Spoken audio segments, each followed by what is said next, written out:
Muy buenos días, bienvenidos a este tiempo devocional, tu palabra para encontrar el camino. Hoy es septiembre 19 del 2022. Vamos a continuar con la lectura cronológica de la Biblia en un año y para hoy vamos a leer los Salmos 102, 106, 123 y 137. Salmos 102, 106, 123 y 137.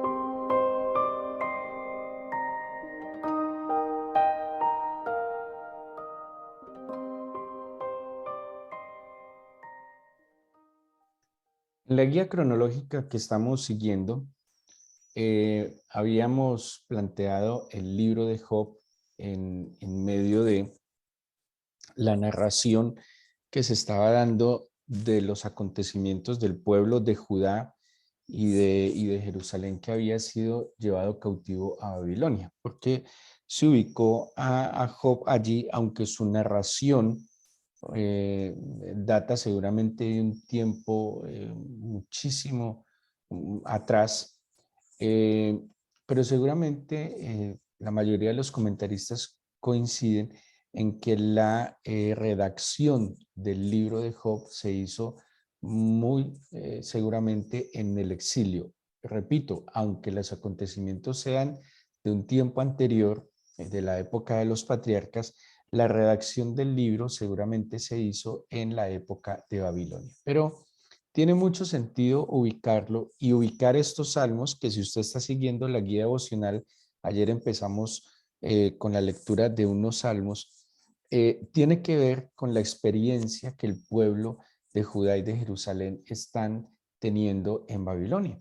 Ellos están exiliados, vieron lo peor que podía haber pasado a nivel personal, familiar y nacional, porque seguramente el solo hecho de ser llevado fuera de su ciudad, de su casa, el haber visto seguramente familia morir, amigos cercanos morir, pero también haber visto su ciudad destruida y el templo del Señor destruido.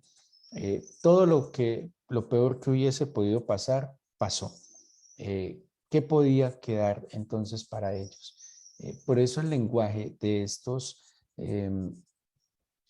textos que estamos leyendo tienen un tanto de dolor, de amargura, eh, de melancolía, pero sin duda alguna también tienen un tanto de arrepentimiento y de esperanza. Pues, que el ser humano debería tener la humildad suficiente en medio incluso de la aflicción, en medio de la dificultad, pues hacer una reflexión, una autoevaluación y revisar por qué podrían estar sucediendo estas cosas. No podemos ser simplemente ni simples ni soberbios al considerar que las cosas que nos pasan en la vida son situaciones injustas. Tal vez muchas de ellas han sido consecuencias de decisiones que hemos tomado en nuestra propia alma, decisiones que hemos tomado apartados del Señor. Y en estos textos hay también unas actitudes de arrepentimiento. Ya, listo. Estamos cautivos, vimos la muerte, vimos la destrucción, vimos a los enemigos montarse sobre nuestras cabezas, pues seamos humildes y reconozcamos.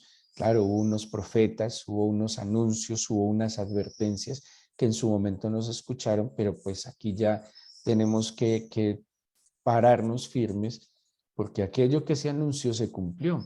Y si lo que se anunció tenía que ver con el pecado del pueblo, pues yo tengo que reaccionar, tengo que volver mi corazón, mi rostro al Señor, arrepentirme y pedir, sin duda alguna, su favor una vez más. Y aquí vemos entonces cómo en este género poético que nos da la Biblia, encontramos, como seguramente lo hemos visto en toda la historia de la humanidad, cómo el ser humano plasma sus sentimientos, sus experiencias ya sea en la poesía, ya sea en la música, ya sea en la pintura, en la escultura, todo lo que es la expresión artística. Sin duda alguna, el arte es la expresión de las emociones del autor. Eh, Seguramente cuando el autor de un poema, de una canción, incluso un pintor, un escultor, pues va a construir su obra, sus sentimientos están allí influyendo, ¿sí? Entonces, si es un momento de victoria, de alegría, de esperanza, pues así serán las letras, el contenido de estos poemas o de estas canciones, o asimismo será el reflejo de lo que hará a través de su pincel en una obra de arte. Y aquí vemos en esta composición poética tanto de Job como de los Salmos, vamos a ver la influencia de la experiencia que ellos están teniendo. Están en una mezcla de dolor, en una mezcla de culpas, que es lo más común. ¿Sí? La culpa es un sentimiento muy común en el ser humano, muy peligroso, porque la culpa es un sentimiento que si no se trata delante del Señor es muy peligroso. Por la culpa se pueden hacer cosas peores incluso que en cualquier otra emoción. Pero está el sentimiento de culpa, de desconsuelo también, pero como nos deja ver estos textos, hay arrepentimiento y hay esperanza. Y eso es lo más particular. A pesar de todo, hay esperanza.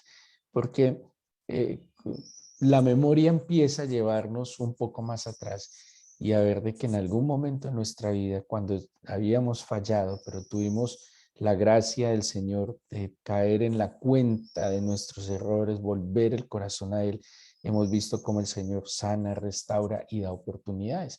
Y sabemos que el primer paso para ver el favor de Dios de nuevo ante una mala decisión es volver el corazón y volver nuestro rostro al Señor. Y si miran brevemente, salmos como el 102 dice, Señor, escucha mi oración, llegue a ti mi clamor, no escondas de mí tu rostro en el día de mi angustia, inclina a mí tu oído, apresúrate a responderme el día que te invoque, porque mis días se han consumido como humo, mis huesos cual tizón están quemados, mi corazón está herido y seco como la hierba, por lo cual me olvido de comer mi pan. Por la voz de mi gemido, mis huesos se han pegado a mi carne. Soy semejante al pelícano del desierto, soy como el búfalo de como el búho de las soledades, velo y soy como el pájaro solitario sobre el tejado. Cada día me afrentan mis enemigos, los que contra mí se enfurecen, se han conjurado contra mí, por lo cual yo como ceniza a manera de pan, como ceniza a manera de pan y mi bebida mezclo con lágrimas a causa de tu enojo y de tu ira, pues me alzaste y me has arrojado, mis días son como sombra que se va y me he secado como la hierba. Impresionante. Esto es una expresión de lamento, de dolor, de sufrimiento. Pero en medio de eso, ¿qué hace este autor? Clama al Señor, ¿sí? Levanta su mirada, abre su corazón y clama al que debe clamar. Busca el favor del Señor. Y en medio de todo este dolor, recordemos que esto lo más seguro es que son cánticos. Y esto en algún momento se entonó, algunos seguramente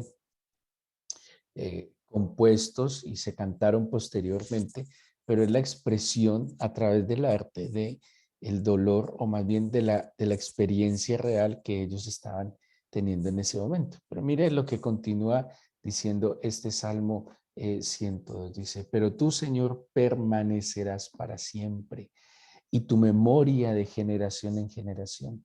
Te levantarás y tendrás misericordia de Sión, porque es tiempo de tener misericordia de ella, porque el plazo ha llegado, porque tus siervos aman sus piedras y del polvo de ella tienen compasión. Entonces las naciones temerán el nombre del Señor y todos los reyes de la tierra tu gloria, por cuanto el Señor habrá edificado a Sión y en su gloria será visto. Aquí, para que él plantee que el tiempo ha llegado, seguramente estaban muy atentos a lo que había sido la profecía de Jeremías, que Jeremías había dado un tiempo. Jeremías había dicho que el exilio iba a durar 70 años. Seguramente quienes componen o quien compone este salmo se está acercando ya al final de este tiempo determinado por el profeta Jeremías y por eso lo ve más cerca, en el exilio. Y así se explica históricamente, es donde surge realmente la religión judía, el establecimiento del judaísmo como una religión oficial, por decirlo de alguna manera, se da precisamente en el momento más oscuro de la historia del pueblo de Israel. Y es paradójico, porque se supone que en el momento más oscuro, ¿qué podría pasar de bueno? Pero en el momento más oscuro es cuando el corazón se ha depurado, cuando el corazón se ha purificado, cuando ya no hay nada que perder.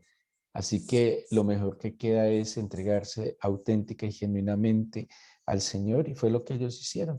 Y un despertar increíble en el espíritu, literalmente, así está narrado en el libro de Esdras, como el Señor despertó, primero como dice a Ciro, rey de Persia, pero también como despierta a los ancianos del pueblo de Israel, como despierta el espíritu del pueblo para que vuelvan su mirada, su corazón al Señor. Y es allí, en la condición más adversa, donde empieza a surgir un espíritu de libertad de parte del Señor, un espíritu de esperanza de parte del Señor, donde se despierta el espíritu a volver a adorar al Señor. Y todos estos salmos, como les decía, aunque tienen lamento, aunque tienen dolor, aunque tienen pues plasmado el sufrimiento, también tienen esperanza, una esperanza extraordinaria.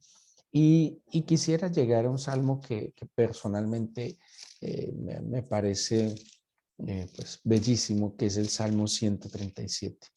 De hecho, de este salmo hay una canción muy famosa de los años 60, creo que es compuesta por una agrupación de Estados Unidos. Y el Salmo 137, eh, pues hay un título que seguramente está en la mayoría de las Biblias, y este salmo tiene un lamento de los cautivos que están en Babilonia.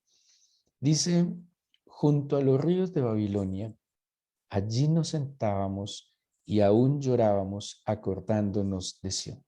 Bueno, ¿qué era Sión? Su ciudad, su capital.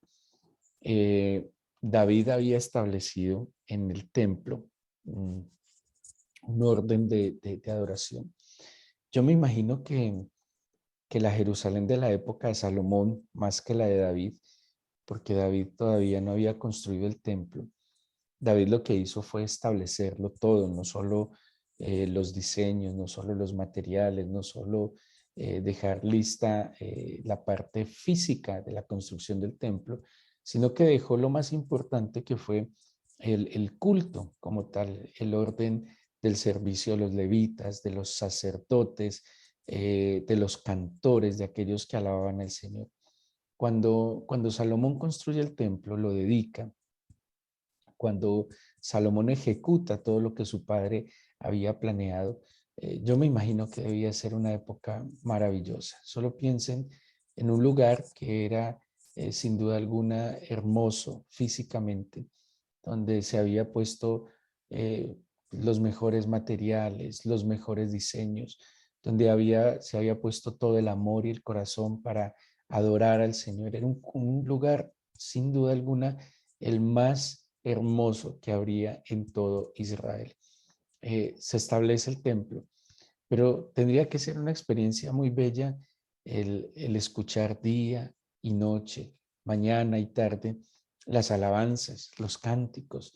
Debía ser muy, muy hermoso todo ese proceso del culto, aunque para nosotros sea difícil de comprender el tema de los sacrificios, ¿sí? Porque pues Tal vez es difícil para nuestra época entender el por qué llevar un animalito y sacrificarlo, pero todo ese proceso cúltico de donde estaban los levitas vestidos de blanco, que habría trompetas, el pueblo con una actitud y una disposición de llevar sus ofrendas al Señor. Ahora imagínense una ciudad que día y noche está centrada en la adoración, día y noche centrada en la adoración. El ambiente que tenía que haber sería un ambiente extraordinario. Los que han tenido la oportunidad de subir a Jerusalén, a pesar de que estamos en tiempos muy diferentes, a pesar de que en Jerusalén hoy no existe el templo, pero Jerusalén es una ciudad de oración, es una ciudad donde los cristianos están orando en sus iglesias, en sus templos, en las calles, visitando los lugares que hacen memoria en la vida de nuestro Señor Jesucristo. Los musulmanes también están orando en sus mezquitas, bueno, en el monte del templo, donde oran principalmente los musulmanes en Jerusalén. Los judíos están orando día y noche en el Muro de los Lamentos, en sus instituciones educativas, las yeshiva, donde ellos estudian día y noche, en las sinagogas, donde seguramente también se están uniendo a orar. Es una ciudad donde hay oración. Y los que han tenido la oportunidad de ir en este tiempo, seguramente experimentan esa sensación agradable de que es una ciudad de paz, de que es una ciudad donde se está orando, donde se está intercediendo, donde se está clamando al Señor. Y aunque políticamente es una ciudad de mucho conflicto, allí está de una manera especial la presencia del Señor, porque se ora día y noche, se intercede, se alaba. A veces la experiencia de escuchar cantar a los judíos, de escuchar cantar a los musulmanes, es una sensación muy agradable. Ahora piensen en la Jerusalén de Salomón, en la Jerusalén de aquella época donde estaba activo, vivo el culto al Señor. ¿Y qué dicen estos hombres? Nos sentábamos y llorábamos acordándonos de Sión, de aquel tiempo glorioso donde estábamos en armonía con nuestro Señor, de aquel tiempo glorioso donde disfrutábamos de su presencia, de aquel tiempo glorioso incluso de paz, porque sabemos que en aquella época hubo paz y en los momentos en que el pueblo se volvió al Señor hubo paz, ¿sí? Y es más, a pesar de que no todos estuvieran muy pegados al Señor, también experimentaron sin duda alguna paz. Y aquí están sentados en Babilonia, lejos, llorando, lamentándose, porque no pueden disfrutar esa armonía, esa paz que sobrepasa el entendimiento que les había brindado el Señor. Dice el versículo 2, sobre los sauces en medio de ella colgamos nuestras arpas, además de un sentimiento nostálgico. Aquí de alguna manera el versículo 2 ellos expresan como haber, nosotros diríamos en nuestro lenguaje popular, haber colgado la toalla. Colgaron la herramienta de adoración. Muy triste, ¿sí? Porque en medio de la nostalgia, en medio de la melancolía, renunciaron tal vez a la alabanza, renunciaron tal vez al culto al Señor. Y dice, nos acordábamos con tristeza, pero además colgamos nuestra arpa. Dice el versículo 3, los que nos habían llevado cautivos nos pedían que cantásemos y los que nos habían desolado nos pedían alegría diciendo, cantadnos algunos de los cánticos de Sion. Bueno, esto es una falta de respeto de los babilonios. Es como irónico, como abusador, ¿sí? ¿Cómo podemos cantar lejos de nuestra casa? ¿Cómo podemos cantar cánticos a Sión si no estamos en Sión? Y además no estamos en Sión porque estemos haciendo turismo lejos de nuestra casa, sino porque fuimos sacados, arrancados de nuestra casa. Y los babilonios les pedían como con cierta forma de molestarlos. Y dice el versículo 4, ¿cómo cantaremos cántico del Señor en tierra de extraños? Porque para los judíos su fe estaba ligada al templo. No es como nuestra experiencia ahora, donde el templo somos nosotros y donde el Espíritu del Señor, pues si estamos en santidad, si procuramos el rostro de Dios, si le buscamos, Él está con nosotros. O sea, no podemos decir que el Señor está con alguien que se diga ser cristiano, pero está en pecado. Eso sí, que se baje de esa nube. El Señor no puede morar en un lugar de contaminación y en un lugar de impiedad. Eso es una verdad. El Señor mora en un lugar donde se ha santificado para Él, para su gloria, para, pues para que la plenitud y la sumatoria de todas sus perfecciones se manifieste. Ellos entonces, en medio de ese dolor, a pesar de la melancolía, van a dar como dos máximas muy fuertes, además, muy fuertes, como de establecerse para ellos mismos un rigor, establecerse para ellos mismos un parámetro muy fuerte, porque dice, si me olvidare de ti, oh Jerusalén, pierda mi diestra su destreza. Mi lengua se pegue a mi paladar si de ti no me acordare, si no enalteciere a Jerusalén como preferente asunto de mi alegría. Esto es una autodisciplina que ellos están estableciendo, fuerte. ¿Por qué? Están acudiendo a guardar en su corazón, a mantener una memoria fresca. El bendito problema del creyente, la memoria. El bendito problema del pueblo del Señor, la memoria. Mala memoria en todo sentido, mala memoria para lo malo y mala memoria para lo bueno. Olvidamos lo que el Señor ha hecho, olvidamos lo que el Señor ha prometido, olvidamos lo que el Señor ha establecido, olvidamos lo que el Señor te manda, olvidamos lo que el Señor ya nos ha anunciado a nuestro corazón. Pero también olvidamos lo malo, olvidamos las consecuencias de habernos apartado del Señor, olvidamos las consecuencias de nuestras malas decisiones, olvidamos el efecto nocivo y doloroso del pecado, olvidamos incluso cómo antes nos desviamos del camino, olvidamos las consecuencias que trajo la desobediencia, la rebeldía y el estar en contra de lo que el Señor tenía para nosotros, el bendito problema de la memoria. Y aquí estos exiliados, estos judíos, establecen una disciplina, una auto, como un parámetro muy fuerte.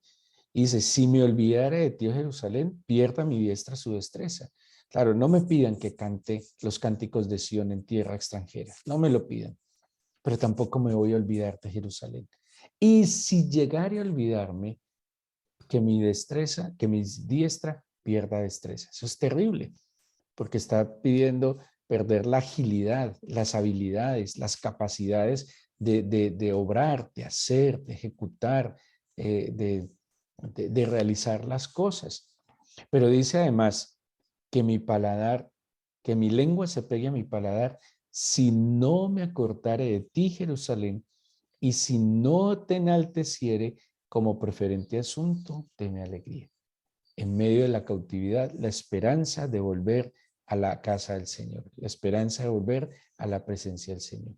Que no me olvide de lo que el Señor estableció para mi vida, que no me olvide de su presencia, que no me olvide que mejor es un día en sus atrios que mil fuera de ellos, que no me olvide que es mejor ser el portero de la casa de mi Señor que vivir en moradas de maldad, que no me olvide que es mejor estar a sus pies que estar tal vez en cualquier otro trono lejos del Señor, que no me olvide que mi mejor parte, porción y mi heredad es el Señor, que no pierda de vista que todo lo bueno que yo he experimentado en mi vida a plenitud ha venido de los tiempos, de los momentos en que sinceramente he vuelto mi corazón al Señor, cuando lo he santificado, lo he glorificado en mi vida, cuando no le he buscado solo para que me ayude, para que me dé platica, para que me saque esta deuda, para que me sane la enfermedad. No, cuando lo he buscado genuinamente a entregarle mi corazón. Qué bueno cuando ha habido un despertar en nuestro espíritu de buscarle, no para que nos ayude, porque tenemos un proyecto, porque tenemos un desafío, porque tenemos una dificultad. No, buscarle porque en verdad le queremos dar ese lugar porque en verdad queremos adorarle, porque en verdad queremos darle todo el honor que Él merece. Y en esos tiempos, cuando nosotros decidimos darle al Señor ese lugar, es donde seguramente hemos experimentado esa plenitud que viene de su Espíritu. Dice el versículo 7, a partir del versículo 7 y 9 hay unas imprecaciones fuertes, violentas.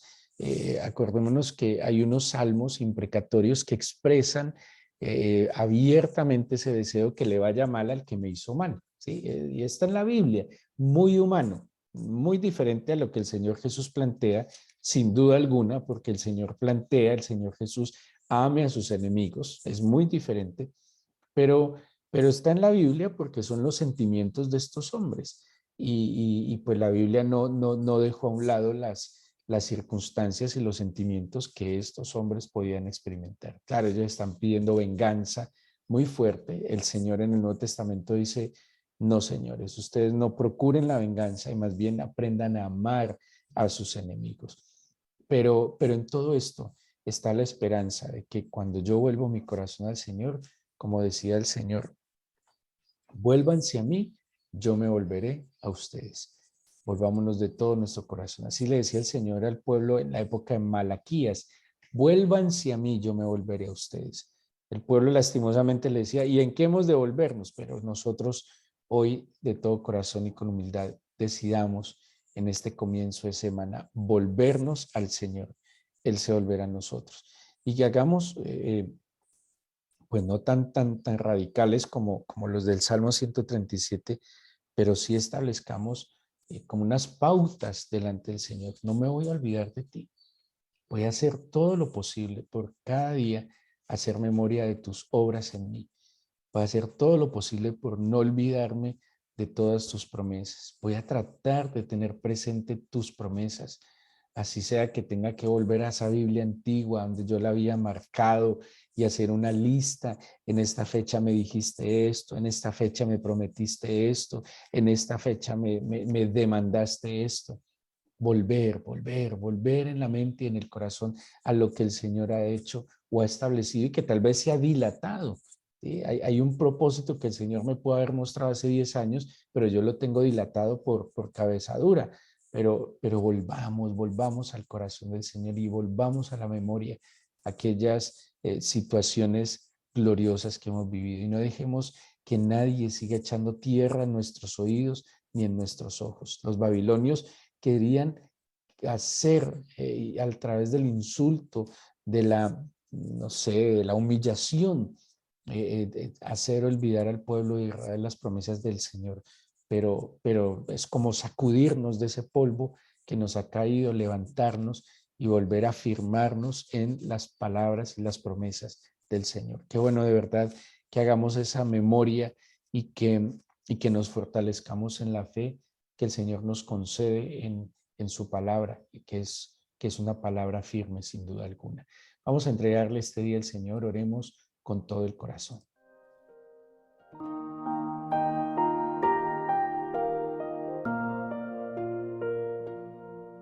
Y con toda humildad te presentamos este nuevo día y esta nueva semana.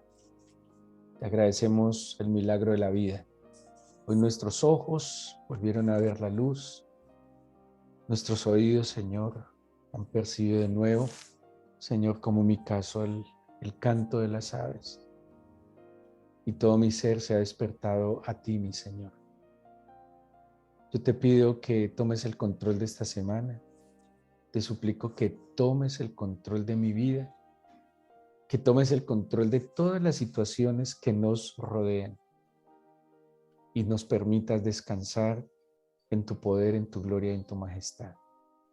Amado, yo te pido que extiendas tu mano de bendición, de sanidad, de restauración y de protección sobre tu pueblo, sobre el cual tu nombre es invocado. No la iglesia profesante, sino la iglesia verdadera, que teme, se arrepiente, reconoce y vuelve a ti, Señor. Te pido que en esta nueva semana y en este día nos permitas darte toda gloria y todo honor. Acompáñanos, oh Dios, te lo pedimos en el nombre de Jesús. Amén.